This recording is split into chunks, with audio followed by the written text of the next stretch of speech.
All right, welcome to the April 12th board workshop on the budget.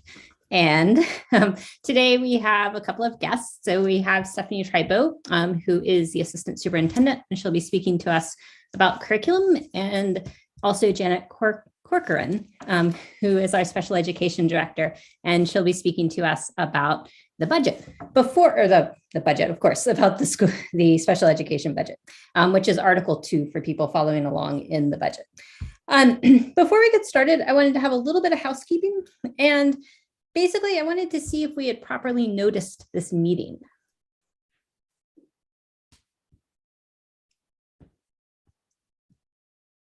Who are you asking, Chelsea? Whoever, this would, I would assume, be John or Pete, just because I didn't see any emails that went out about it until today, and we do technically have to notice meetings. So I was just wondering if we had done that properly. We noticed it via the calendar and direct emails, but Not on the calendar, at least it wasn't when I came on the meeting. I looked on the school calendar right before we came on. All right, I just asked because with the budget, people do want to keep an eye on that. And so making sure that they're aware of it is important. And also when we do notice those, that's when we send out the agenda and the reports. And one thing that we requested was that we get some cross sections before a lot of these budget meetings so that we can be prepared with questions that we ask. So if we can make sure for future meetings that we do that, and we can talk at the end of this meeting about what we're doing Thursday and make sure we get those reports and get that noticed, because I think we need to do that like ASAP. So I have another question. I have another question on that. Yeah, go ahead. When the meeting, There we go. It's hard to hear you. sorry, am I getting better over here? Is this better? So. Yes. Okay. So keep talking. We'll see. Anyway, meetings are supposed to be set up so that the public can join without Zoom. So that the meetings are supposed to be set up at the boardroom so people can come join the meeting there. That's according to our policies and procedures on it. I was wondering, is this be available for somebody that doesn't have Zoom at this point?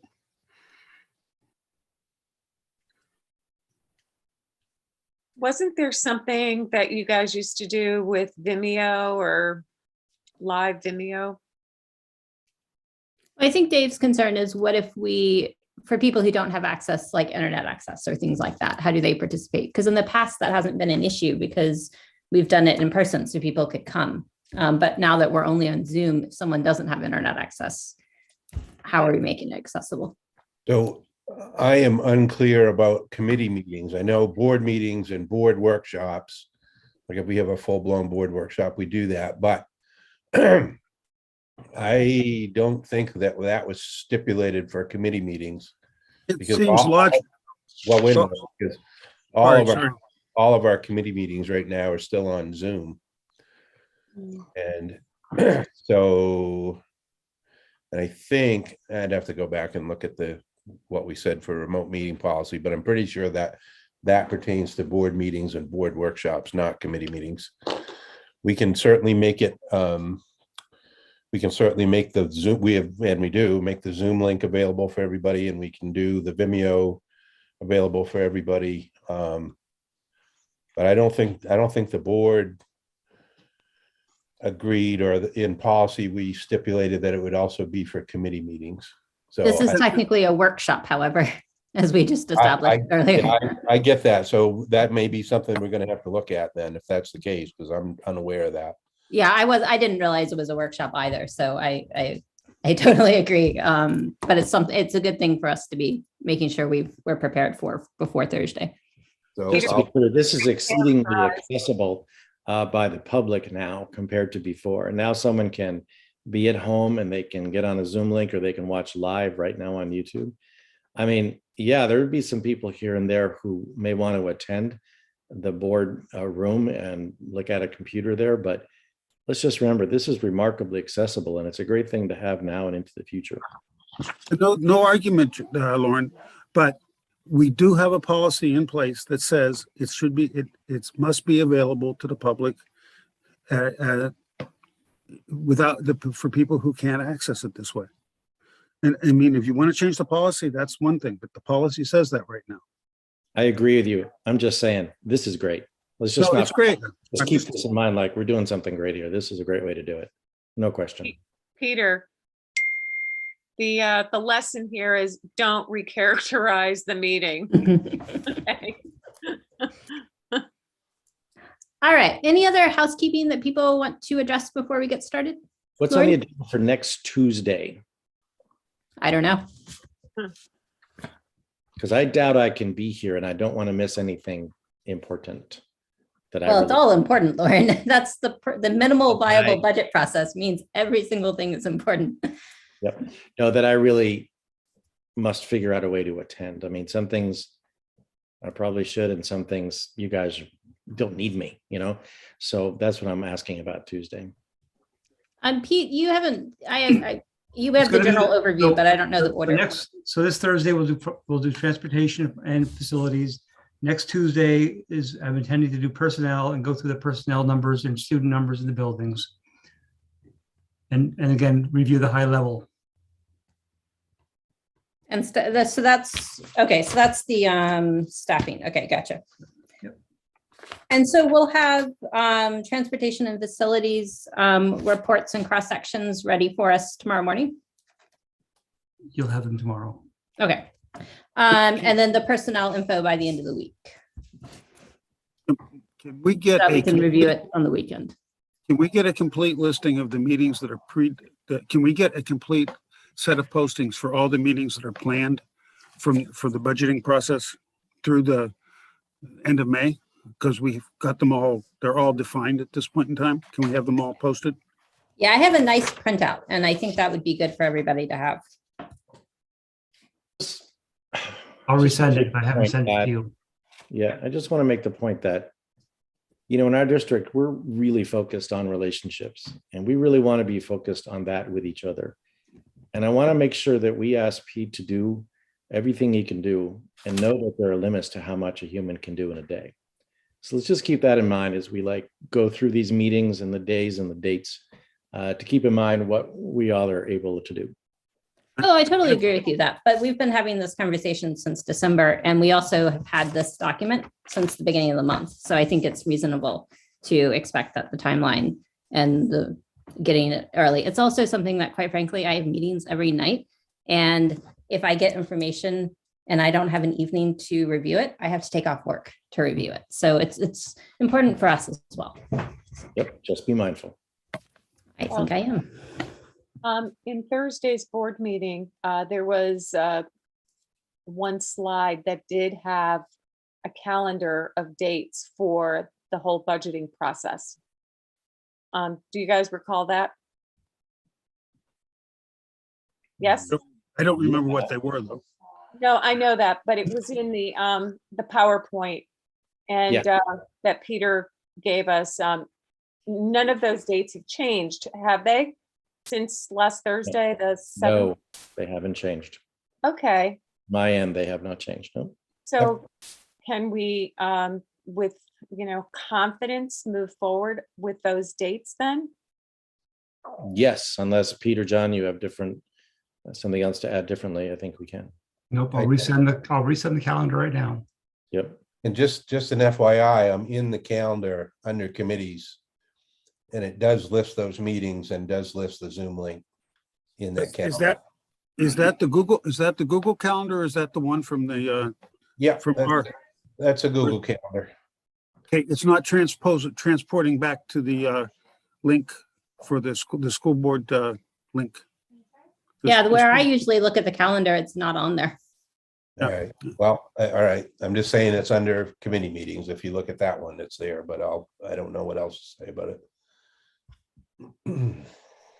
That's weird because so when I click on board, it comes up with a calendar, but there's nothing on it. When I click on committees, I don't get a calendar at all.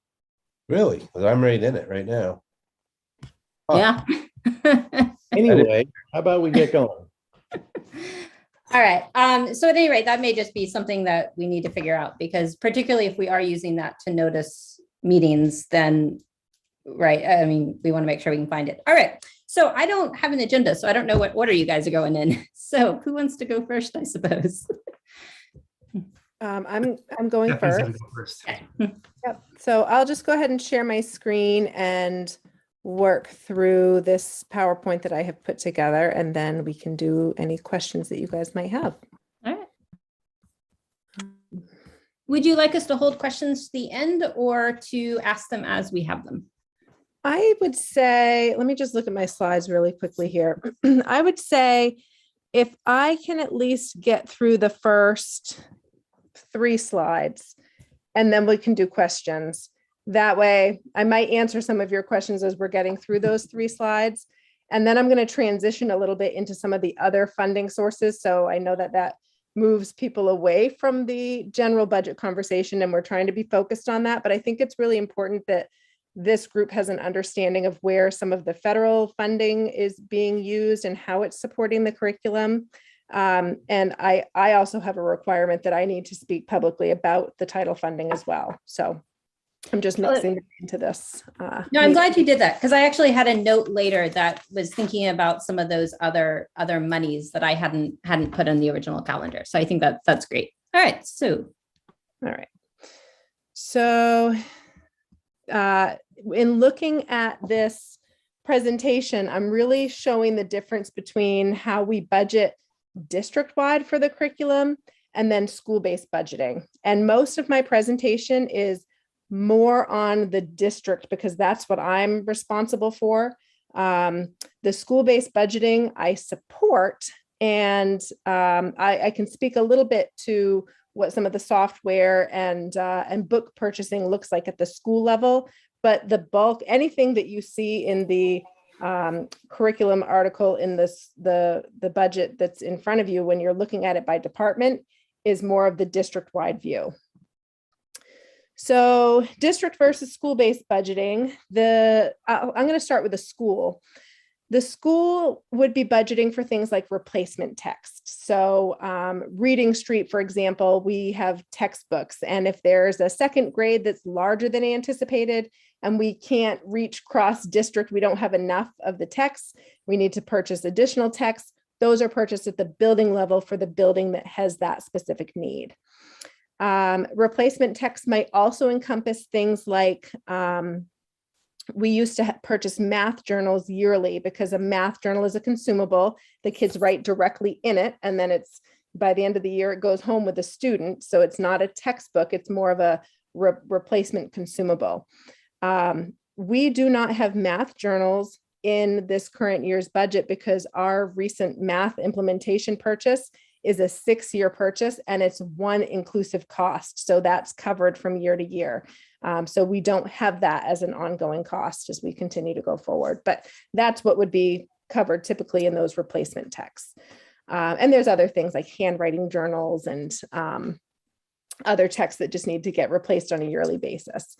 Classroom instructional supplies and materials.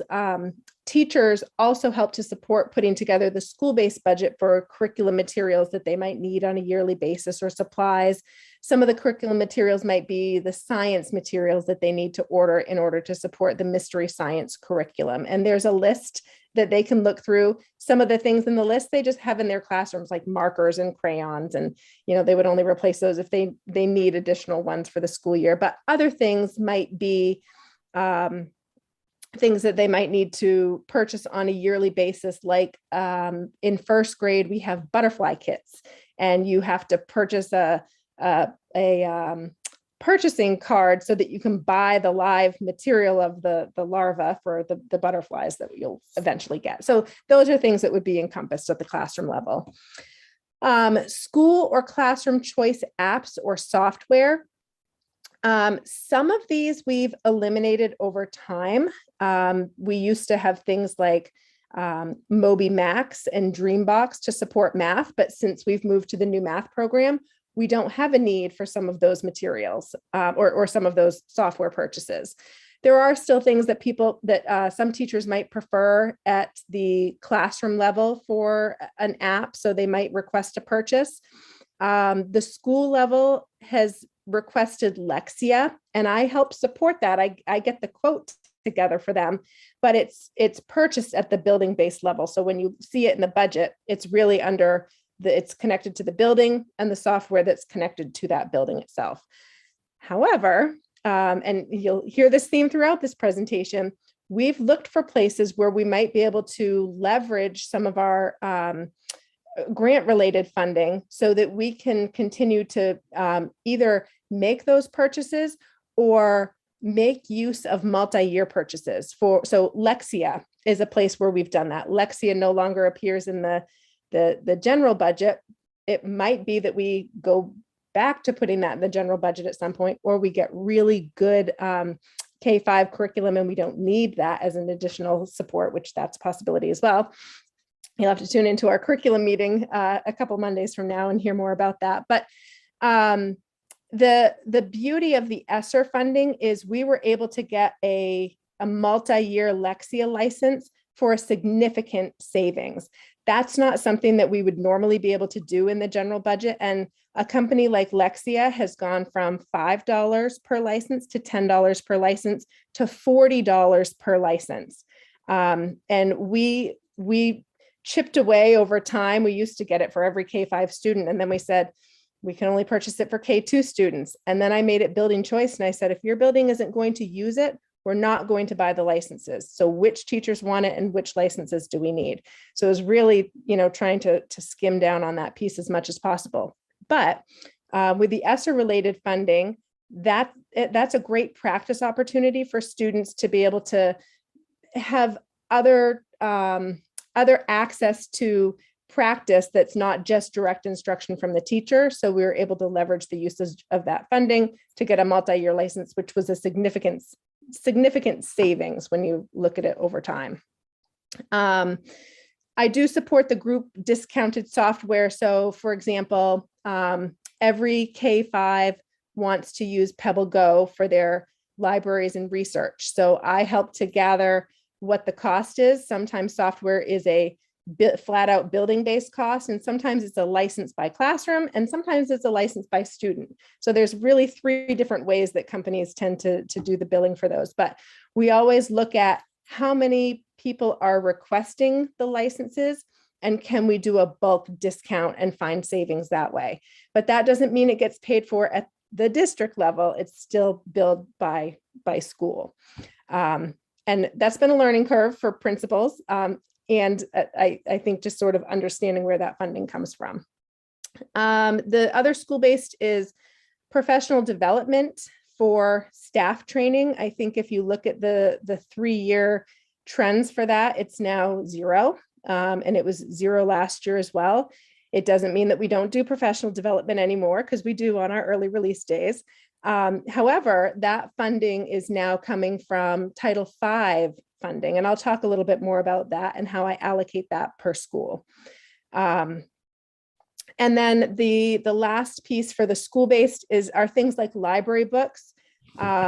We are working on making sure that we're updating the age of our collection. We have some schools that their average collection age is 20, 21 years old.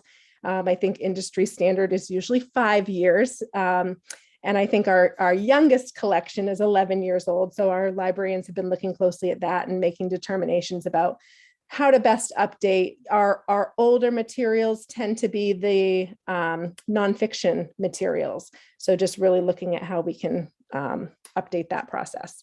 So that's the school-based side. And again, you're not going to see any of that if you're just looking under when the budget's sorted by department and you're looking at curriculum.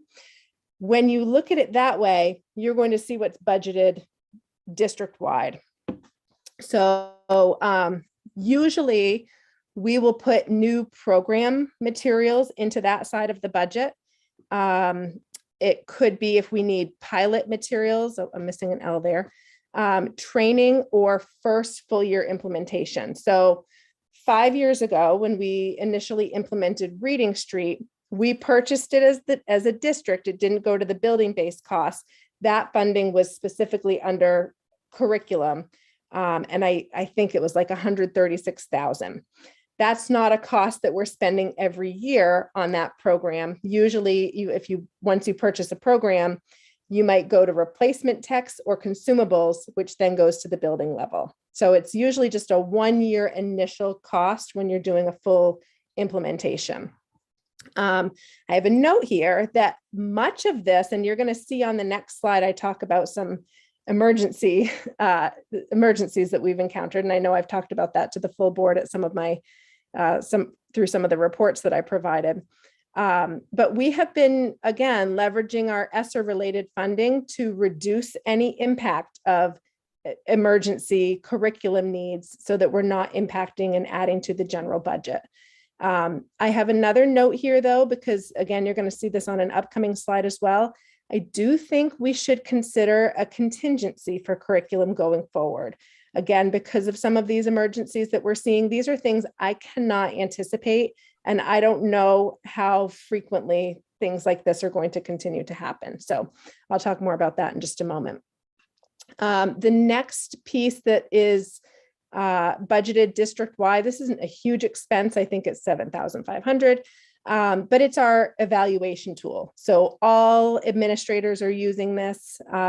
We're either evaluating school leaders or district leaders, or our school leaders are evaluating teachers or non-classroom teachers. So it's just our tool that houses all of that information. We also budget for any district-wide assessments. Currently, the ones that you would see in this year's budget, and these have been pretty consistent over the past several years, are NUIA and Bass Bridge. So our NUIA assessment, we've been using that for many years. It's also now the state MEA assessment as well. So that works out really well for us. And the Fast Bridge assessment is an additional screening tool that we use for K-5 to help support our screening and progress monitoring for the response to intervention process. And you heard Ben Tripp, the Ash Point principal, talk a little bit about that during the last presentation. And you'll see reference, I don't know if it states this in the budget, it might. I think it has the letters PLCSS next to it. PLCSS is our mentoring for new teachers. It's a requirement. We are required by law to have this type of a program. I help to support and oversee it, but it's actually teachers who chair and run the programming. So it's really a new teacher mentor for teachers who are either new to the district. They're assigned a mentor for 1 year, even if they've taught for 30 years, they're assigned a mentor for 1 year. And if they're a teacher who's brand new to teaching and they're a probationary teacher, then they're assigned a mentor for 2 years. And that group is also responsible for ensuring that teachers are aware of when their certification is about to lapse, and there's a process to review the teacher's work so that they can get recertified. So really important process. And then the last thing that I usually budget for, but again, you're going to see zeros for this, it's courses, courses for staff. I've done this a couple of different ways. I think really the only successful way is looking at past trends. 1 year, I asked teachers to submit to me every course that they planned to take that we could approve. If they were in a master's program, I think it was prior to the fall of 2019, we could approve up to 2 classes, but now it's 1. I don't think we have anybody who's continued in a master's class since then, but the new contract supports 1 course. And when I asked teachers to submit those to me, we would have been budgeting over $150,000 for courses, which isn't accurate. Typically, we spend between $70,000 to $75,000 per year on courses. And again, you're not going to see them budgeted. That's good, honey. You're not going to see them budgeted in the general budget because I've been able to find a way to support coursework through Title V funding. So I can talk a little bit more about that when we get to the title portion of this as well. But Title II is where professional development is supported. And when you look at how our title funding works out, we can shift funding from Title II and use it in Title V. What that allows us to do is use it we can carry it over and make a carryover project that's specific to courses.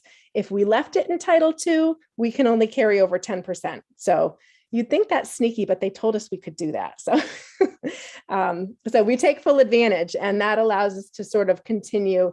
We won't be able to do that forever, but we will definitely be able to do that next year, which is why you won't see courses. And then we might need to put additional funding back into the general budget, but not the full 75,000. We can still continue to support that through title funding. So I'm going to go through the next two slides, and then I'll pause and I can certainly go back to slides and answer any questions. So what has been prioritized when budgeting for curriculum at the district level? So again, aside from some of those costs that I just went over, one of the agreements that we made, and John and I sat down and had this conversation my very first year in my role as a curriculum director, I said, what do we want to make sure that we're focusing on as a district? What's really important to us when we're making decisions around the curriculum? And one of the agreements that John made with me is we want to make sure that we have consistent learning goals across the district for K through 5, which is what we have with our I Can statements and our common rubrics. And we also want to make sure that teachers, when we have same grade levels in different schools, so that's for our K5, because we have 4 K5 schools, we want to make sure that each teacher at each school has access to the same base curriculum. So they could build from curriculum resources. So they don't only have to teach mystery science, but they all have access to mystery science. So Lynn Snow can still do her garden unit, and she can address science standards through gardening. So she's not just only using mystery science, but every teacher has access to that. If a teacher only uses mystery science, they're still going to cover all of the standards that need to be covered in the curriculum. So we now have that for health, English language arts, math, science, and we do not for social studies, although I can say at this point that's sort of on the back burner. I think people would like to revisit what we're using for health materials as well. That's on the back burner. I don't honestly even foresee when we're going to have a conversation about materials for those two areas. And part of that is the part in red that I'm about to share, which are some of the emergencies. The part that's in blue also just shows the phase in over the past as many years as I've been in this position, so 5, of how we've phased in different curriculum resources. So my first year, Reading Street had already been vetted and chosen, but I helped with the implementation process. So fall of 2017 was the implementation year for K5 Reading Street materials.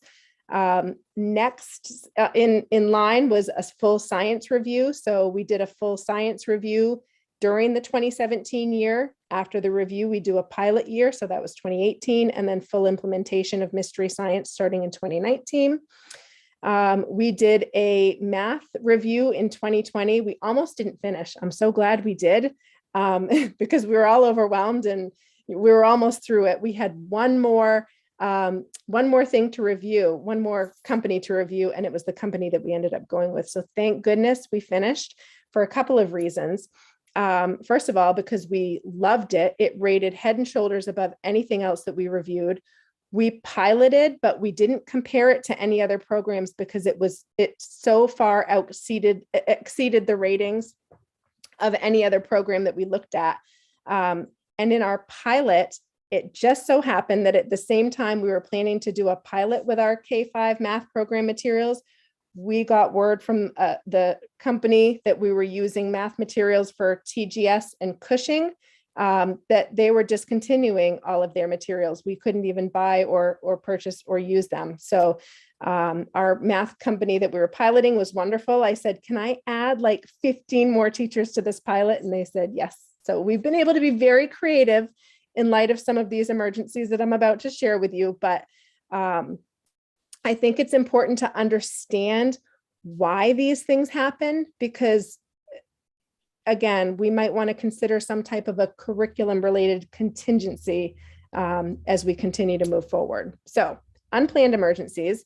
This is just a little brief history because these aren't just COVID related. We've had a significant increase, I think, because of COVID, the shipping issue, the paper shortage, and companies just reacting to a lot of things becoming digital. They're upgrading and updating.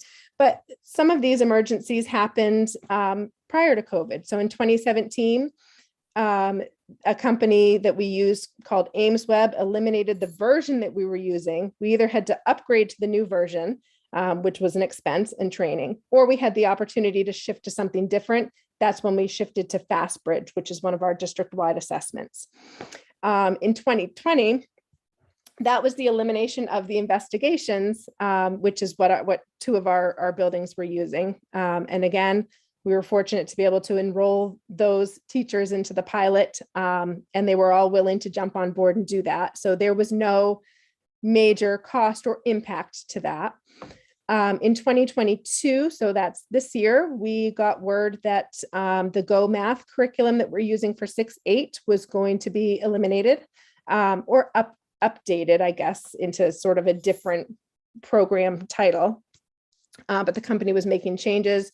We were not going to be able to use what we were originally using. In 2022, so this year also, the elimination of chemistry. It's a Pearson Realize. Pearson makes a lot of these decisions. Actually, that's one of the companies that we've been hit the hardest by. So I'm very leery of going with that company for anything at this point. In 2023, this company has given us a heads up, but this is also a Pearson product. Our reading street that we implemented in 2017 and bought brand new in 2017 is being discontinued. It actually has already been discontinued. They're honoring our contract through the Realize, our digital contract and digital access for students through our full 6-year agreement, so through 2023. But we can no longer buy texts. So if we were out of those, second grade textbooks, we can't reach out to the company for fulfillment. We would have to buy them used someplace and just hope that we can get lucky.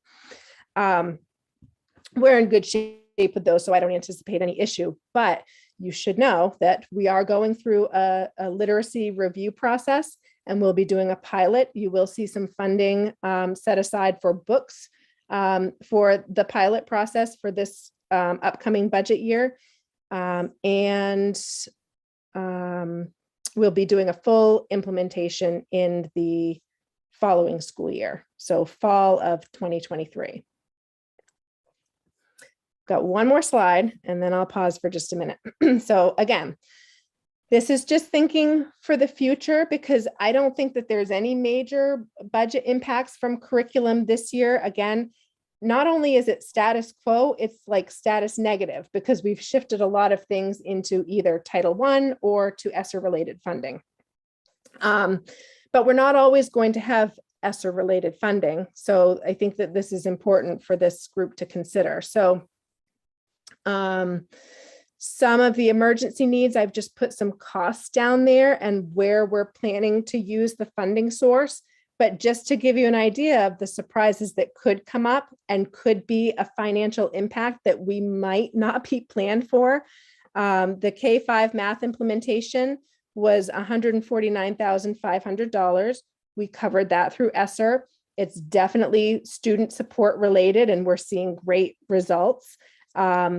And it was a one-time cost and it covers us for 6 years. So we actually, like I said, we won't even have those consumable costs year to year. So we've got a really great deal with that. We're implementing the same program. Again, you'll hear more about that if you come to the curriculum meeting, but we just finished our 6 through 8 math review. And this group has decided to also go with the same company that K-5 is using. So we're going to have one continuous curriculum in math for grades K through 8. And the cost for the 6-8 programming is $79,410. That does include professional development as well for both of those costs. So that takes all of the professional development needed for the first year of implementation into account too, plus the 6 years worth of consumables and all the teacher materials. And then the last one is the K-5, which I just mentioned, we're piloting next year, and then a full implementation for the FY20. I'm hoping that we can fund that at least in part through ESSER related funds. So John, Pete, and I need to get back together and have a conversation about are there areas that we can reallocate in ESSER? So for example, if there were some positions that we didn't end up needing for this current school year, I think Pete mentioned this at the last board meeting, if there were roles like additional custodians or bus drivers that we weren't able to hire, how might we look at some of that funding? And I will certainly be advocating to use some of that funding to not have too much of a budget impact for the K-5 new reading implementation. And then the last thing that's sort of on the horizon just for future planning, the 9-12 math group or math teachers would also like to start a review process for their materials. They were also using Pearson materials, not that Pearson is bad, but I think it's worthy of a conversation of, do we want to look at a slightly different direction, especially given all the work that we've been putting into math programming for K-8. So it's a smart next step. So there might possibly be implementation and potential costs that could impact FY24 and FY25. So I'm just putting this in front of you. Again, nothing really impacts this current budget year, but I want you to be aware of some of these things so that you can plan forward too. So I'll pause there to see if there's any questions about general budget. Before we get to questions, let's just keep an eye on the time for a second. Janet, how long was your presentation? So I was kind of thinking 45 minutes for each. Does that seem like enough or too much or what? It depends on how many questions you have. So I would say 45 is probably a good. Okay. All right. I can go really fast. All right. So let's do questions on this piece, and then let's evaluate, Stephanie, kind of what we want to talk about next, because we've got probably about 10 more minutes. Okay. Before I think we should at least start moving. So any questions from the board? Got plenty. All right, so choose your top two. Sorry. Okay. I was joking. I said choose your top two, but I hate it when people do that to me because we're rushing. So I'm not going to do that to anyone else. My first question is, you claimed you've had a lot of problems with people canceling programs on you. Mm-hmm. Have you put any language in there to stop have them give you a time frame on how long they have to give you to stop the programs? In other words, you don't have some books you can't get them this year. When you were told last year you couldn't get them, right? We were notified, I think in May of last year, that the Reading Street books would be discontinued by July. So we had 2 months if we needed to order any text. I have no control. Yeah, I have no control over what companies when they discontinue things. Can't you put restrictions in our purchasing of the products that give us some timeframes to not? So the only thing that we can hold a company to is to honor the agreement. If we have digital licenses, that agreement needs to be seen through for the full what we've paid for. Can't you put document and wording in the contract that says you will give us 2 years or a year before you discontinue anything? I will give that a shot, Dave, and I will see where we get. I'm just concerned. I'm happy to try that. I'm just concerned because a lot of it seems to, you seem to have a lot of that. Yeah, I agree. I'm concerned as well. It has put us in a really tough situation. It has made my job feel nearly impossible sometimes, but we've been very creative because that was a scary moment when suddenly we had no materials for Cushing and Thomaston Grammar School. But things worked out really well, and we were fortunate that the company allowed us to use the new company allowed us to use their materials to pilot. And like I said, you've been creative and you've been very good. You've been very good about it. But I'm just saying you're putting a lot of money into these programs. Oh, I agree. And if you're going to do it, you should be able to make some stipulations on when. I'm not saying that they should have to, forever and ever, but they should be able to have to give you a time frame a reasonable time to deal with it. I agree. They hear from me, Dave, and I'm happy to give that a shot, like I said. Okay, my second, I've got 2 or 3 more questions. I'll try to keep them short. You talked about school-based budgeting, school-based programs versus district-wide, but Mhm. you said who manages the school-based part of it? The principal. The principal does? So Yes. that part of the budget comes out of his budget? He manages the budget for that? Yes, he or she. 2 other questions. How much money are we involved in either ESSER or Title V that could go away? Or any of the other federal or state budgets that either related to COVID, or the Title V is not related to COVID, but Right. Title V, we can, well, the title funding, we can pretty much always rely on. We get somewhere close to $900,000 for that. The bulk of it is from Title I funding. And that's usually fairly consistent. We haven't seen any major decreases. The next slide actually shows over time what that funding looks like. ESSER funding by, I think it is the fall of 2024 that's when we're done using ESSER related funding. So that's why I'm suggesting a contingency if there's not one in this budget, that we consider it for future budgets for curriculum. about how much money are we talking about for the ESSER funding for the curriculum? How much has been spent on curriculum? How much are we planning on spending next I year? would have to go back to the budget, I think. Is that what you're asking, Dave? Because that's a question I have. Yeah. Yeah, Currently, nothing. Because these are 1-year costs. So, I mean, this is intended to sort of give you an idea of what we've spent specifically on curriculum programming. So right now it's the K-5 math implementation and the 6-8 math implementation. my question is, do you have anything in the budget right now that's being funded by ESSER or other COVID related funds that would continue beyond next year? In other words, that you've got covered with ESSER, but in the following year's budget, we will have to come up with money for. And No. Okay. The only thing has been one-time costs for larger programs. The only thing that might need to be considered in the budget that's currently covered by one of those funds, and it's Title V, is courses. But again, not next year. And it would just be a smaller amount. I'm thinking like we might need to put in 25,000 in courses, probably in FY24. you have, in one other question and I'll quit.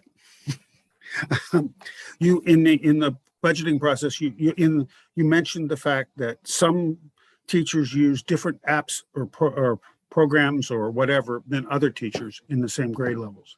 Yes. And then you also said that you have a goal that goes that everybody's teaching the same thing. Is that correct? Base programming. So everybody has the same base programming, but we also want to honor the art and science of teaching, because that's, making some choices for your own classroom is part of the exciting part, not just rigidly following a script. So there is a level of teacher choice, but we do provide the base curriculum that, if solely used, would be fine on its own. But teachers like to pull and supplement and bring some of the excitement to some of the learning materials, like an outdoor classroom might bring. I'm not complaining about that. I'm just curious. Are you, in the end, are you verifying that that the same subjects are being covered in all schools? Yes. You can't have one grade school teaching one thing and another teaching another. Yes, they're all, and in fact, if you want to go back and look at the curriculum committee meeting from January, I cover all of that. It was a nice review. And for any new board members, if you want to look at that curriculum committee video, I talk all about the consistencies of the language and the rubrics, and everybody's teaching the same performance indicators. The resources might vary a little bit. Again, in K-5, we have the same base resources, but they're all teaching the same expectations. Right. Maria, anything that you had? Yeah, I just wanted to I'm looking at the detailed budget that Peter distributed at Thursday's board meeting. And, if you look at, I just want to make sure I'm looking in the right place. The individual schools, okay, which is the kind of the latter part of all the pages that we got Mhm. under general ed, and I see it in other places as well. There's a line item called software maintenance agreements, Mhm. hyphen instructional. There's also books and periodicals, elementary. I'm assuming that those are the school-based line items referring to that get placed into the buildings budget. And I see that in other areas within the school, like health services, guidance services, as well. So Yes. those are the right places to look at. Those are, okay, that's all. Exactly. Yep. you got Thank it. you. And that's where, when we were talking about cross sections, pulling all of that information together gives us what it looks like on a district basis, because the way we budget, just because of the way the state requires us to outline things, doesn't give us that perspective. So that's one of the goals in getting those cross sections, is that we can actually really identify what those costs are and understand them more clearly. Right. Thank you. So Stephanie, I will leave it to you if you want to take a little bit more time, or if you want to give like a highlights, or if we want to move on. If you don't mind, I would love to cover it. I can do it turbo fast. But I would love to just sort of have it on the record that we're sharing this. So we do not have allocations for this year, so you're not going to see numbers yet. We usually have them at the end of February, and nothing from the department yet. So hopefully we'll have those very soon, because it makes our lives much easier. We always write our title grants during the summer, and they're typically due the 1st of August. So you can see the past year's allocations for FY21 and FY22. We did get an allocation for Title V, and keep in mind, I pool all of the money between Title II, Title IV, and Title V into Title V. I transfer them all. That's what allows us to use the funding much more flexibly. So these three areas get added together. And then Title I, the bulk of that funding goes to our Title I teachers. So this is funding mostly positions, a little bit of professional development, and a little bit of family engagement funding. And it's not enough. So typically in these other three pooled titles, I also transfer about $60,000. It might even need to be more this coming year, back into Title I, so that we can make sure that we're covering what we need to pay for those Title I teachers. So this is an estimate. So again, last year, I think we paid for Title I staff and the professional development and family engagement about $814,000. This is not from the general budget. This is all from title grant funding, but you'll notice that that number is higher than what we're allocated. And that is because I'm transferring out of the pool that I typically use and have available for professional development. And that basically sums up that process, that I transfer out of the other titles into Title I, so that we can make sure that we cover what we need to for Title I costs. I'm in charge of Title II, Title IV, and Title V, but we transfer everything into Title V. Again, use it more flexibly. With what's left over, the estimated remaining is, based on last year's numbers, is about $170,000. So these are just sort of some highlights of how I use some of the funding to support projects in the district. So typically I break that into two projects: proficiency-based projects and social emotional learning projects, because I really want this funding to represent how we're trying to achieve the goals in our district. And if you remember, when we talk about the goals, we have a social emotional learning goal and two proficiency-based goals.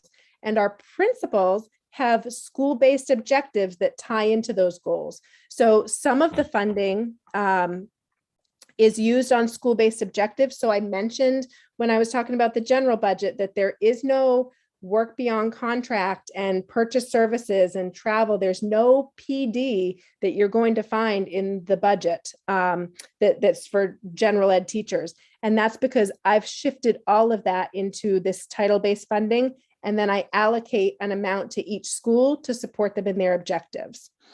The funding is also used for professional courses. Like I said, you're not going to see that in the general budget this year because that's part of how we're using the title funding. And then a limited amount of committee-based work. So we pay work beyond contract for people to do the literacy vetting and the math vetting. And we have a vision advisory council that initially vetted our student code of conduct. So they get work beyond contract for that, but it's all based on title grant funding. So those fall under the proficiency-based project. And then we have a social emotional learning project. John talked about Count Me In. So this will be funded out of Title V funding. It's going to be approximately $11,000. It will support all of the schools across the district.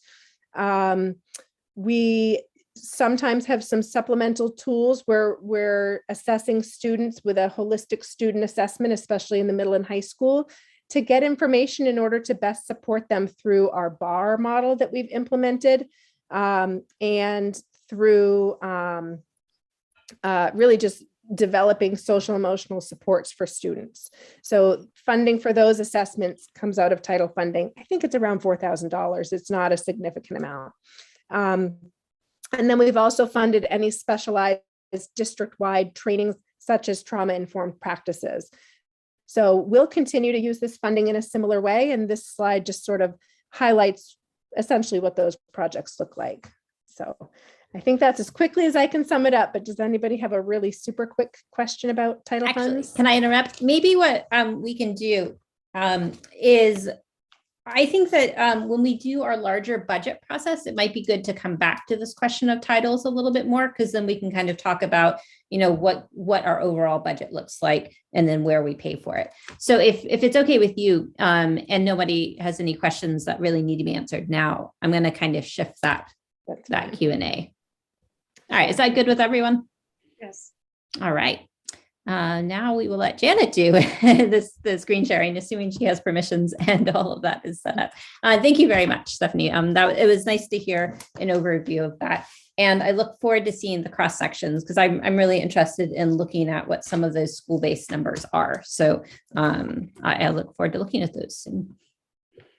And as soon as Pete gives me sharing permissions, I will share my slideshow with you. And then I think if we can get through slide 14 or 15, I'll pause there for questions. And I think I can move at a fairly good clip so that we can get through everything and you have a chance to ask questions. But if there's anything we don't get to, I can certainly come back to it at another time and share that information with you. Can everybody see the slideshow? Yes, we can. Thanks. Thank you. And also, because I cannot see everybody, feel free to just, if you have a question, just unmute yourself, but also I'll pause. So what I've tried to do is just start by kind of reviewing special ed numbers, because I think especially for new board members, that might be helpful. I'm just going to move your faces over here. So for the 2020-2021 school year, I have some numbers. Let me just move faces again. I love Zoom. As of October 1st of 2020, we had 336 students who received special education services. We had 42 students transfer into our district, 51 students transferred out of our district. 50 students were referred to special education, 14 graduated. We had, at that point, when I originally did our presentation last year, we had 5 out of district placements and 1 in progress. And at the last time I did the budget meeting, we had 877 IEP meetings. We exceeded 1,000 that year. And we also exceeded 1,000 written notices. So this was from our numbers when I presented to the board the budget last year. So some of you may recognize this. So this is our numbers for this year, September through the end of March. So when I found out I was presenting tonight, I took the slideshow I made back in December and January, and I tried to update all the numbers for you so they would be up to date as possible. So in this, for example, I'll put the dates, so April 1st. But in some of the other slides, I pulled from the October child count, and I'll also reference that when we get to those numbers. So As of April 1st, 2022, we had 348 students who received special education services in the district. We have had 37 students transfer into district, 38 have transferred out, so that number is fairly flat. 45 students have been referred to special education, but we had 26 that carried over from last year. 7 students are projected to graduate. We have 7 out of district placements and 3 students on wait lists. And 12 students currently with tutor. I added that number because it's significant. The number of IEP meetings we've had thus far is 688. Our number of written notices are 793, but Terry Church, who's the assistant special director, let me know we hit 800 in the first week of April. So she was very excited about that. The IEP, so an IEP meeting is anytime we meet to discuss the IEP. It can be a program review, it can be an annual. Written notice, for those of you who don't know, is the document that we produce anytime that we make a change to an IEP. A lot of times we'll use it for documentation purposes, even if we don't have a meeting. So that's why those numbers are slightly different. Let me know if you need me to slow down, because I know I'm going fast because I realize we have a time constraint. These are numbers that I added. So these are not numbers that I went over last year, but I feel like it's important for you to see them. So a big part of special education is doing evaluations, and there's a lot of different evaluations that we do. All of them have to be something we determine as a team. We need parent consent for any evaluations. There's a 45 school day timeline to complete those and have a meeting after we receive that signed consent back. This year, so far, we've had 589 evaluations requested. So far, we've completed 409 of those. 93 of those were academic evaluations, and we have 54 pending. 61 of those were psychological evaluations. Those are done by our school psychologist, or we have some outside contracts. We have 37 still pending. We've had 6 functional behavior assessments requested, 2 still pending. And then the other numbers we have are for occupational therapy, which is 36, physical therapy is 5, speech evals 64, and formal classroom observations. We've had 148 that have been completed and 39 are pending. So I just wanted to give you that, those numbers. Recommended that we have a school psychologist for every 500 students that we have. We have 1 school psychologist in district right now. She's been working very hard. I also just wanted to review the special ed programming continuum. I think we have some new people, and this might be helpful for anybody actually to see. So we have a continuum of services starting from 100% the student is in the classroom, the regular mainstream classroom. That's generally our regular education students. We have students with 504s and students with disabilities that are receiving like consultation services. So it's really a special educator that's consulting with the general ed teacher. And then from that point, we go down to 80% within the regular classroom. We have another that's 40 to 79%, less than 40% in the regular classroom. So this would be students with significant cognitive disabilities who might be in the life skills program, students who require placement in self-contained behavior programs. And then obviously if the student is in an out of district placement or a homebound hospital, that's 0%.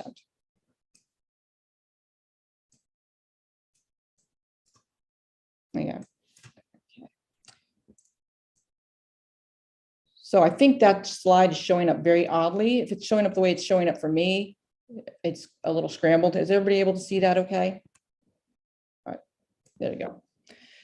So these are the numbers from the October 2021 child count.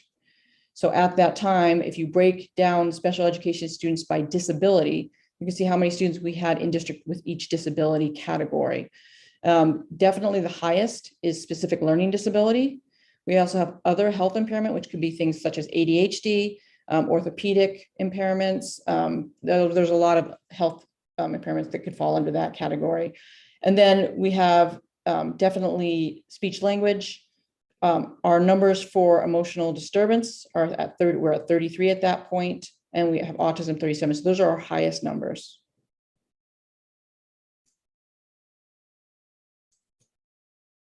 Now, what I've done for this next part is I've broken it down by school because I thought that might be helpful for you to see what programs we have at the schools and also to see what we have for staff in those programs. And if there's any open positions, I also put that in there because I remember seeing a question about that as well.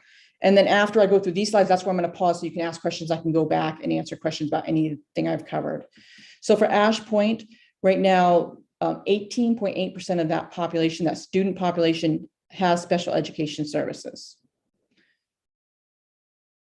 So I'm not going to read everything on the slide, but I just like to point out placement profile and our current staffing, because I think those are what you're really looking for. So we have 6 that are speech only and 25 that are resource, so that they receive some form of specially designed instruction through the resource room. We have 1 special education teacher, 2.5 educational technicians, the other 0.5, she's general ed. And then we also have speech, OT, PT, and social work as assigned. So there's nobody assigned to that school full-time for those positions. Those people move around. Mhm. I have a question. Sure. I noticed that the percentage of the population doubled from 9.4% to 18.8%. That basically is a doubling. So those kids that were in special ed, identified as special ed this year, weren't last year. Is it because they are new to the school or newly identified? I mean, in your opinion. Yep, it's a combination of students who were referred for special education at the end of last year and then qualified for services. We had some students, not that many at Ash Point, but we'd have some students move into district. And then the other piece of that is CDS. Ash Point got some CDS kids last year. CDS is our preschool age students who came in with services. Preschool. So students who are 3 through 5 years old still receive services. They're Yep. through CDS. Yeah, And so we had students come in. 4-year-old program. Yep. But their Okay. numbers did go up, and they actually have an additional ed tech that we moved into that school during the budget season last year to accommodate. So we saw that coming and we added staff. Okay. Mhm. For Cushing Community School, and I will say also all of these numbers have gone up slightly since I did this in December as well. So we have 16.4% of the students in special ed. That's stayed roughly flat. 7 only receive speech, 5 are resource room students. We have a half-time special education teacher. We have 1 educational technician, and then we have speech, OT, PT, and social work as assigned, which has been a little problematic in terms of just Cushing is pretty far away from some of our other schools, so getting people over to the school, but we have done it. Go ahead. I'm just curious, when you provide OT and PT, what would that be for? You know, what is the diagnosis that requires OT and PT? There can be a range of things, but we have students that definitely have some orthopedic issues, but at the elementary level, sometimes they'll qualify for that under speech language. Sometimes they'll qualify it under specific learning disability. So it's really that we do an evaluation and see that they need those services in order to benefit from their education. Okay, thank So you. if a student needs occupational therapy but doesn't need it in order to access school, we don't add it to a student's IEP. They would get services. And physical therapy, I mean. Physical therapy is usually for more of our students that have like a physical disability. So they have Okay. trouble walking, they have great leg braces, they're in a wheelchair, that sort of thing. Okay, And again, at Cushing, it's just by assignment. So if they have somebody, we send that person over. thank you. Thomaston Grammar School is at 23.5%. So they have gone slightly down. They have 9 speech only, 17 in the resource room. They have one of our behavior programs at that school. So they have 6 students in the behavior program, and they have 7 students in life skills. And I'm just going to pause here just to let you know. So you will see that we have certain programs in certain buildings. So if a student at the elementary level needs the life skills classroom, so those are our students with more severe disabilities, intellectual disabilities, they would need to go to TGS because that's where that program is housed. So that is why you see a slight increase in the percentage of special ed students. And then TGS and South School are only 2 elementary schools that have behavior programs. So there are self-contained behavior programs. So if a student would be an Ash Point student, but they need one of those programs, they're going to either go to TGS or South School. Program at TGS, how many behavioral students will it handle? It depends on the staff. Right now, we have 6 in there and they're at capacity. So the current staffing allows 6. Yes. Okay. Thank you. Yep. And actually, we have 2 open positions right now. So they're actually, we're sending coverage from other places right now. And while I look for people for that classroom. So we have 3 special education teachers. We have a case manager who's shared between Ash Point, Cushing, and TGS. We have a one-to-one nurse. And then again, speech, OT, PT, and social work are as assigned. But Lisa Elliott actually is our social worker that's primarily at that school. South School is at 28.1. They have 2 self-contained behavior programs, and they also have our NEC program, which is our New England Center for Children program. So those are very specialized programs. So if somebody needs to access those programs, they would go to South School. We have 6 special education teachers. We have 1 special education case manager for that school, 22 education technicians, and then we have speech, OT, PT, and social work assigned to that school. And you'll notice that there is a higher number of ed techs in that building, but that is because of the specialized nature of those programs. Go ahead. Is there a state requirement for a instructor to special ed student ratio? There is, but really what we're looking at is, and I think they're actually going to remove it because they're revising user right now. But I think what we'll look at is like the students' needs and can we actually accommodate those needs with the staff that we have. Mm-hmm. One other quick question. With some of the profiles such as speech only, do the kids sometimes get out of that? Graduate out of that? Mm-hmm. And we review those every 3 years. We have to review them, but we review them as needed. So every 3 years, we have to look at it and do a reevaluation to see if they still qualify for services. Go ahead, Maria. So if it's speech only, correct me if I'm wrong. Does the child get pulled out of his regular classroom for his 45-minute session with the speech therapist? Yes. And then go back to the regular classroom? Yes. Okay. The resource, is that resource room? That's a special room that these students stay in all day long? No. So for resource room students, those are mild to moderate disabilities. So a lot of times they might need, and this is all determined by the IEP team, they might need only 30 minutes of literacy per day. Okay. All right. And they come out for 30 minutes. They might need a replacement math class. And so they'd come out for that time, but they're usually in there. We always look at least restrictive environment. So they're only out of their classroom For what they at need. that time they need to be there to get services. Okay. Behavior, that's probably more, they're in a self-contained room. But again, we do try to have those students attend any mainstream classes if they're able to, but they usually will go with a ed tech. So they have to go with a one-on-one. Or Okay. sometimes one ed tech will be in there with 2 or 3 students. I don't know what the NEC acronym stands for, so I can't question other than what does it stand for? It's the New England Center for Children program, and they primarily take students on the autism spectrum that need very specific types of instruction. And there's a process to having a very detailed process for students getting into that program. Mm-hmm. But it does allow us to keep students in district that we might otherwise not be able to do so. Yeah, otherwise they might be attending, what's the program? My neighbor's son still attends it. There's a few.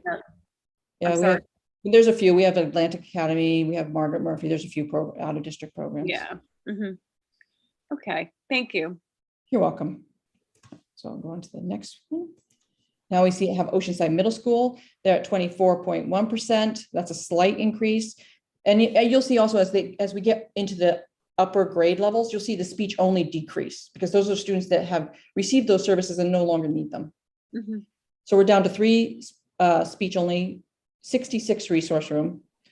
They do have a behavior program, self-contained behavior program. 10 students are currently in that program. And they do have a NEC program, which is the New England Center for Children program. At this school, it's a partner program. At South School, it's only a cooperative program, and I'll explain the difference to those later. We have we have 7 special education teachers plus the NEC teacher. Because it's a partner program, the New England Center for Children actually pays their salary and their benefits and provides all that training. And they also provide a BCBA support. So I put that in there, but that would not be in our budget. We have 1 special education case manager, 18 ed techs. There are 2 positions that are currently unfilled, 1 social worker, and then we have speech, OT, and PT as assigned. Interesting that there are fewer ed techs at the middle school, yet there's more students in special ed. Yes, because those students have learned strategies. One way to think of it is they've learned strategies in those other programs, so they don't need the same type of support from adults. So would you say in your experience that students that are in special ed in grammar school continue to be a special ed student throughout their RSU 13 career? Or do we ever, we dismiss students on a regular basis. We do dismiss students. We look at it carefully because the goal is to have them in the general ed as much as possible. So if they don't need direct services, then the student will be dismissed and they'll no longer be in special education. Okay, thanks. And we dismiss students at every grade level. All right. And then we have Oceanside High School, which is at 20.5%. They've stayed right on where they were before. We only have 1 speech only student, 74 in the resource room.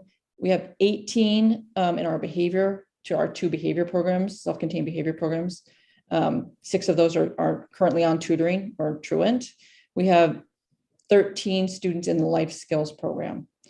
In that school, we have 9 special education teachers, including a 1-year position that was funded through ESSER funds that will no longer be in the budget for next year. We have 2 special education case managers. It's really 1.1.5. 15 education techniques. We have 3 positions unfilled, which is really causing a lot of strain on those programs. We have 1 social worker, speech, OT, and PT as assigned. Go ahead.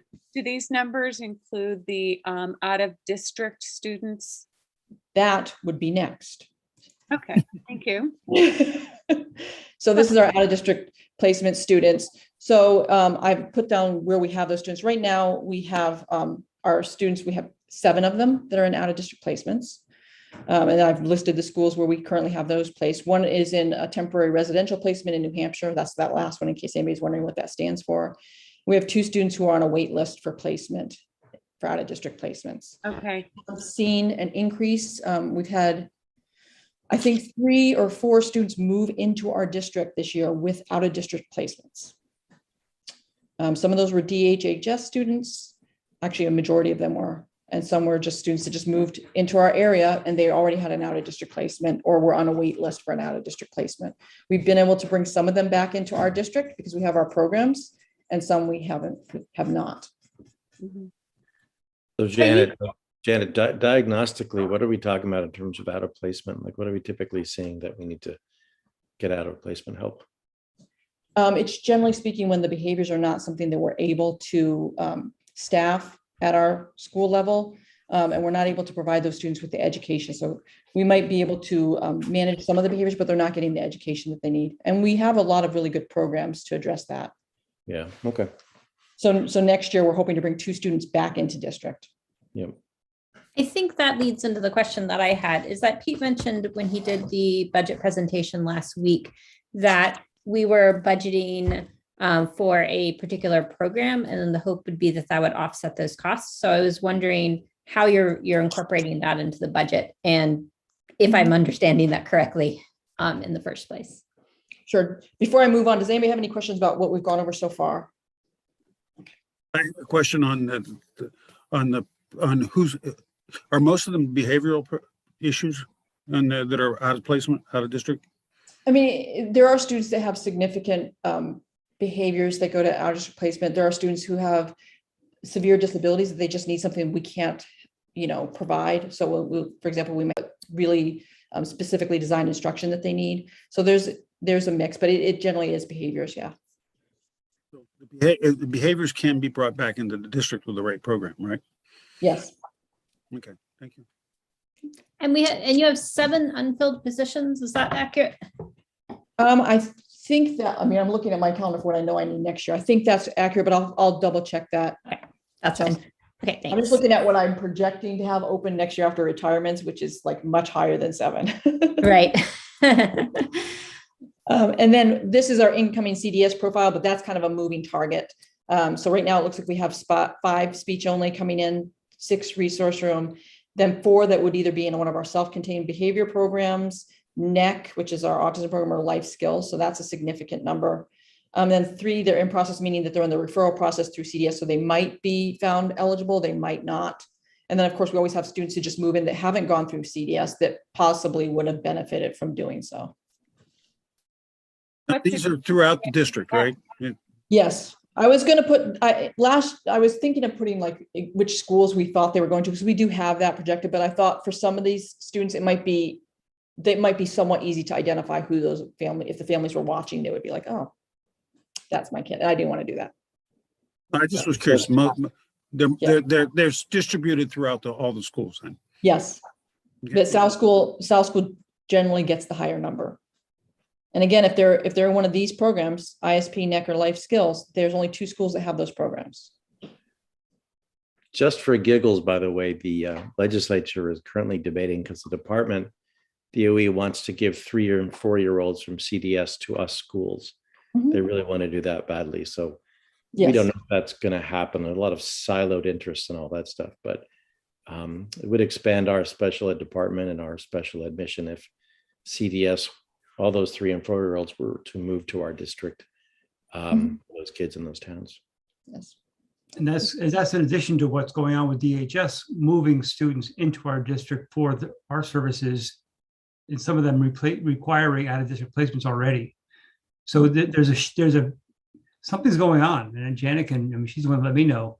There's something going on with the state of Maine shifting students to certain areas. And we're one of those areas, and has an unknown impact. Can you Does it cover clarify, kids? actually, Janet, what that DHHS placement is? Because I assumed it was just people moving into our district. It sounds different. Sometimes we have like state agency clients, so students who are in like foster care, for example. And we've seen a fair number of students in that situation moving into district.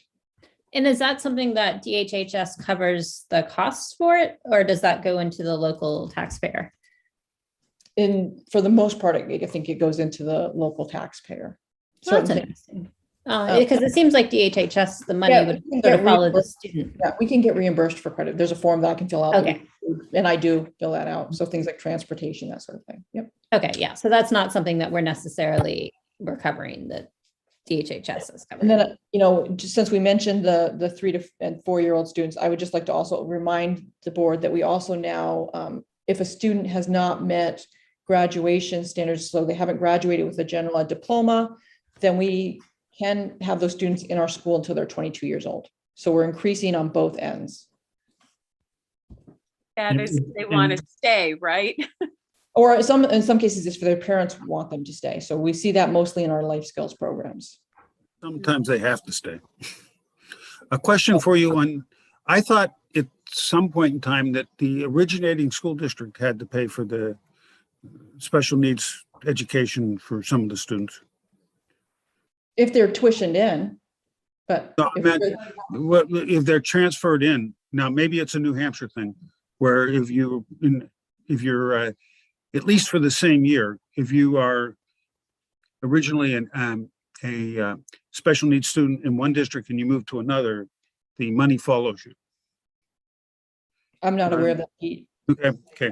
It might be a New Hampshire issue. I think it's a new. I didn't know if he was keeping a secret from me, but no. All right, so I'm just going to move on and I just want to mention a few other things, but these will go maybe quicker. There might be more questions. So we have board certified behavior analysts, so BCBAs, that we have on staff. Right now we have 2 full-time special education BCBAs in the district. They do handle general ed referrals. So this is our behavior analyst. So they will come in and do referrals, really look at what the student's behavior is and try to figure out what is causing that behavior or what the student's getting from that behavior. So what the function of the behavior is. We also have one full-time board certified assistant behavior analyst, so a BCABA. She is part-time special ed, and she's also in the general education, and she's been critical in helping develop the behavior RTI program Bridges at South School. But I just wanted you to see these numbers. You can see it starts at 2017-18. The red is special education referrals to BCBAs, and the blue is general ed. And that last bar is just until April 1st for this year. So the need for those type of referrals is increasing, and we actually have a wait list now for general ed students needing those referrals. So what changed this year? We're seeing a lot of increased behaviors across the board, general ed and special ed students, I believe.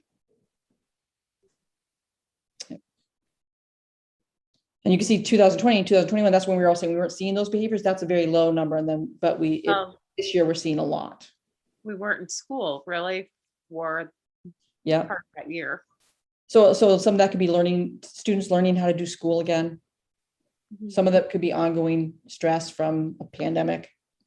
So there's a lot of things that could be causing that. There's lots of anxiety going on. Lots of anxiety. I'm not going to read this next slide. I put it in here because I'm planning to share this slideshow with you, but this kind of explains what our NEC program is at the South School. It's a cooperative program. So the cooperative program does not provide the same level of support. We hire and pay for that teacher.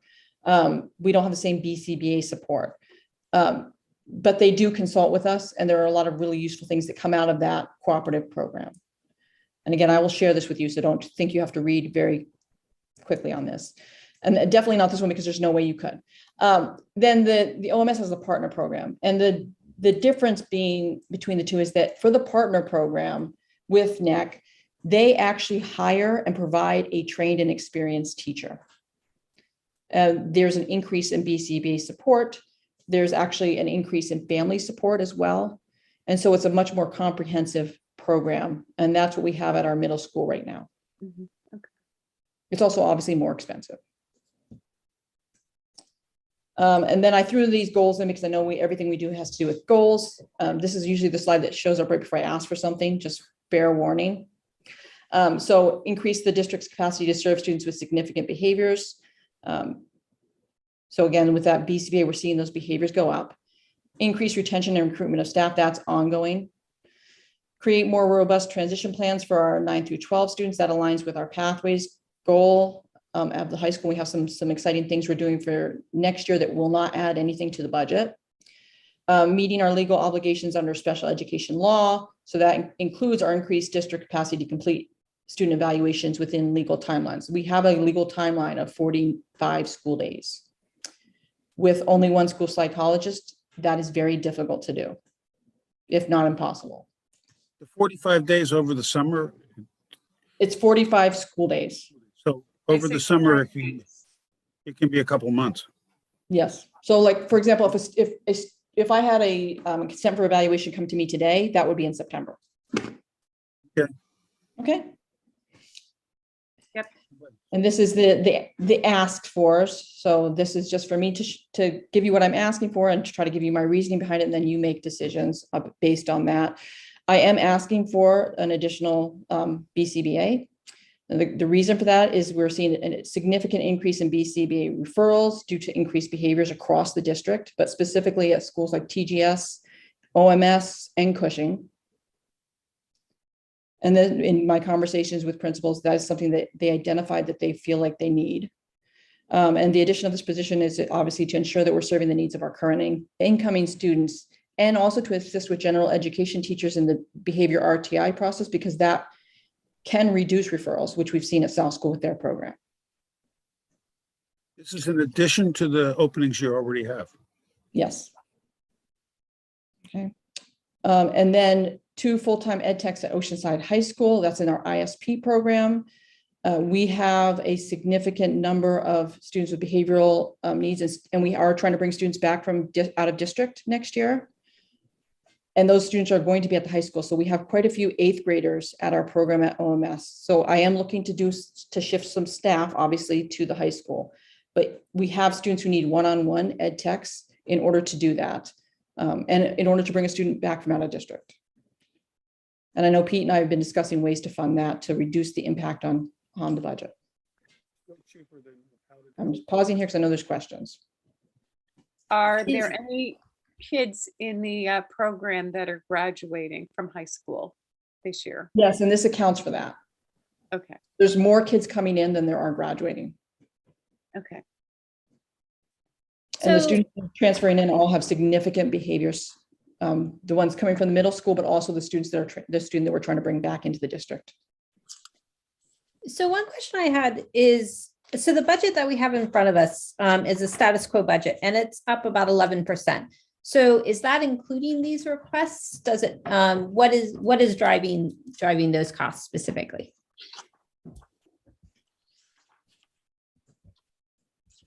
I think it's Pete, go ahead. I know you. Go ahead. Can you repeat that? My wife's heading to Boston. I gotta, sorry. Yeah, sure.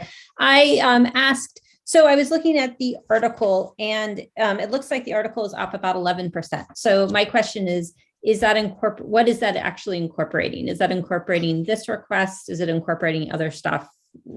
Just making sure I understand the connection between what we're talking about now and the budget numbers. So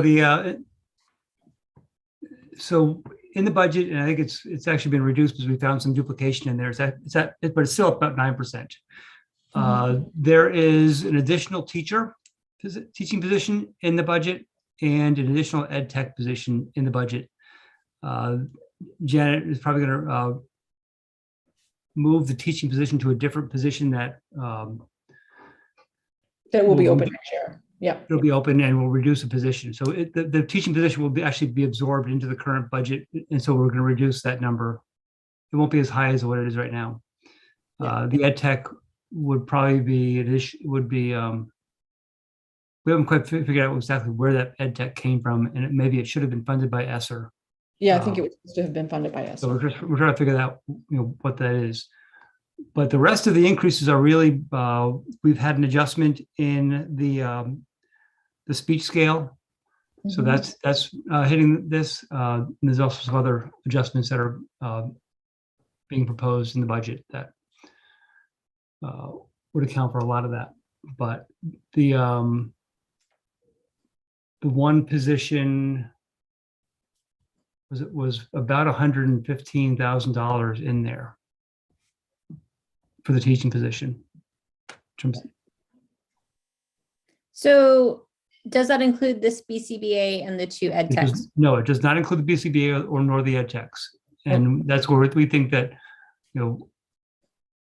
once we look through the ESSER funding, that they could be funded through that because, hopefully based on, the kind of the graph and chart going back to where it used to be, it's a temporary need. It's really, we're catching up. I mean, what Janet's doing with BCBA is so much catch-up work, and the backlog of those referrals is pretty astronomical right now. Do you anticipate, Janet, actually being able to hire people? Because I know that for some of these specialized positions, there's really a challenge in getting the people. It's not just budgeting. It's been a challenge. I think there's two pieces. There's hiring people. So I think I can hire people, but then it's making sure that they're trained appropriately to work in the type of programs that we need them in. So with the BCBAs that I have, so Katie and Becky are two BCBAs. We've actually come up with a training program for new ed techs coming in. So we're not just hiring people and then putting them into one of our ISP programs or our NEC program. We're bringing them in, and there's a process to train them, but also to make sure that they're appropriate for that setting. Okay, that's good to hear. I also want to say one more thing. I think there's a little confusion about open positions. I think there's maybe it's just me thinking that, but it seems like there's a perception that the open position has been there forever. Like it's an open position has been there for a year. It's really not. So we always have turnover during the school year. So the open positions are really temporary open positions. So they may have left in March, and we just can't open it, can't fill it until May. So they're cyclical. I went and I talked to Allie at length about our open positions, our real open positions, and really almost every open position is just a transient type, position opening. It's not a permanent opening. It's not like we can't hire them, but we're just having turnover in some of these positions, either because they're, maybe they're not trained properly. I mean, I don't know that. Janet would know better than I do, or they're overwhelmed. Yes. How many positions do we lose a year? How many, in, like now, I think you have 3 or 4 open positions right now, right? We actually, with anticipated openings, we probably have 15 open positions right now. No, I mean, currently, you have anticipated ones for. So we probably people half a dozen. We probably have half a dozen open positions right now that we're currently trying to fill before there's this fiscal year. And all of those positions were filled at one point this year, Yes. and all of them had a contract for the year, right? Not if they were ed techs. Don't they get a contract if they're ed techs? But I think they have a work under 30-day, contract. they can give 30-day notice. It's not a 30 school year contract, or it's a school year contract with some ability to give notice. And I can say, just speak from my point of view, the people who have gotten, nobody's just like quitting and not showing up the next day. They've given appropriate notice and trying to give us a chance to find somebody else.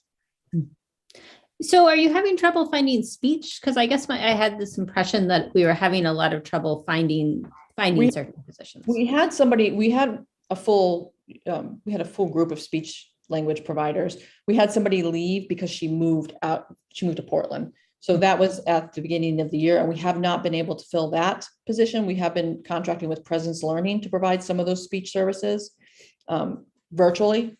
So we have that, but we haven't been able to fill that position, although I have a lead. And then the school psychologist position is the other position that we've really struggled to try to even get any people sending in letters of interest.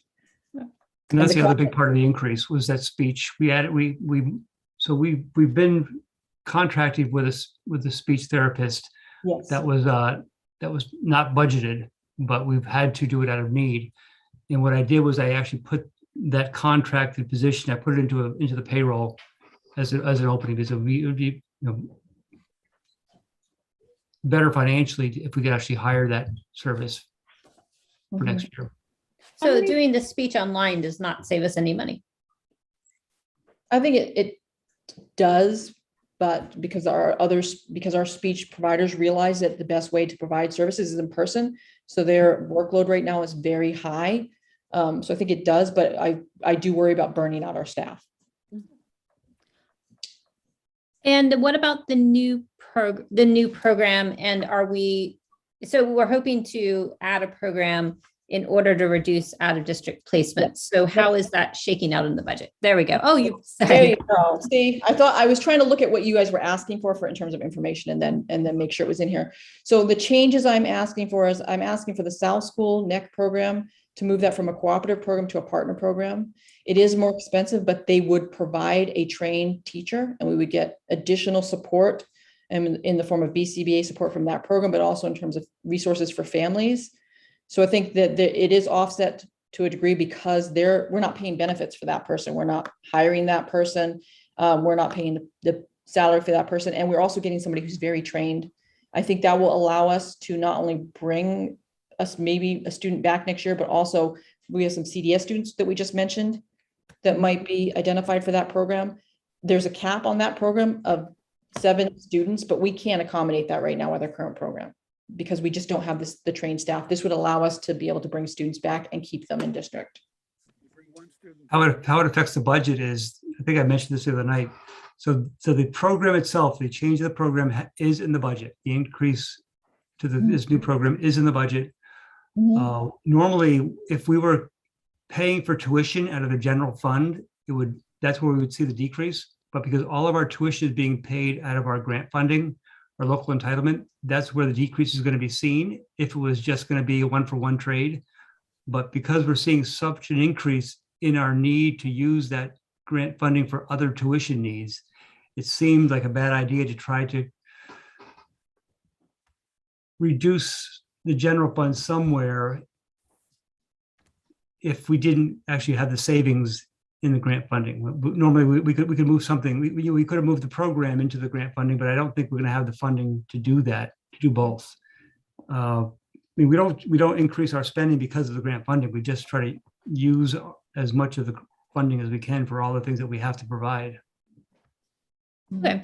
I just glanced at the clock and I do want to be mindful of everybody's time. So let's do this. Let's hear, I want to make sure everyone has a chance to ask any final questions. And then I think what I would like is to understand where the numbers of this are going a little bit better. So when we do that larger budget presentation, we've got I'm trying to remember what I actually called it.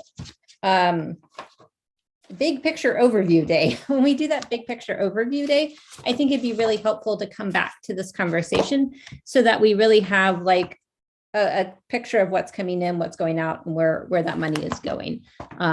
Because I think this is very helpful, but I also think that there are so many moving pieces in special education that it's worth thinking about a little bit more. And I'm going to share this with you anyway. So you're going to have all of this. I think there's literally one slide left, so I can stop sharing. Oh, yeah, I'm sorry. I didn't realize you had another slide. Please do that. I tried to time it for you. It says something like thoughts, final thoughts, and it's blank because that's, for questions. So you're good. I All have, right, Maria. okay. Are there any tuition students that are in our special ed program? And are any of the tuition students in out of district placements? So you mean, are we tuitioning students in so they're paying us to be in our programs? Or Yeah. I'm specifically thinking St. George. But to the second part of that question, there are no students that tuition here who are then tuitioned somewhere else. That would be the responsibility of the sending district. They would do their own out of district placement, and they do. Okay. So do we have any tuition students in special ed? Yes. Mhm. How Yes. many? I think we have the Usually one. it's 6 or usually Yeah. between different services. I mean, at different levels of services, from resource room to Yeah. intensive support, there's usually 6. Okay. Yes. All right. Thank you. That's all I wanted to know. Does the tuition amount cover the cost? That's the intent. Yes. I didn't ask that. I said, does it cover the cost? I think yes. I think that we have a good number in place, but as you can see, the complexity of this, if you look at all the diagnoses and the Yeah. services that are split, it's not ever going to be accurate because the mix of services is, you're never going to be able to get the perfect estimate, whether it's speech or OT or other of those services. So we do the best estimate. We split it into 3 pools of tuition: 1 for intensive support, 1 for life skills, and 1 for resource room. And we have 3 tuition rates based on our best cost average of that over the district. If somebody has an out of district placement, they can't go through us to do it. Not if they're not a resident student. Okay, the second question is, on the last slide, you showed a cost of about $8,000. Is that a year or a month? That's a month. A month. A year, that would be a bargain. I know, I just wanted to know. You're having a hard time finding people now. Pay them that. Yeah. My second question on that is, since that's all covered by, was it Title V or ESSER?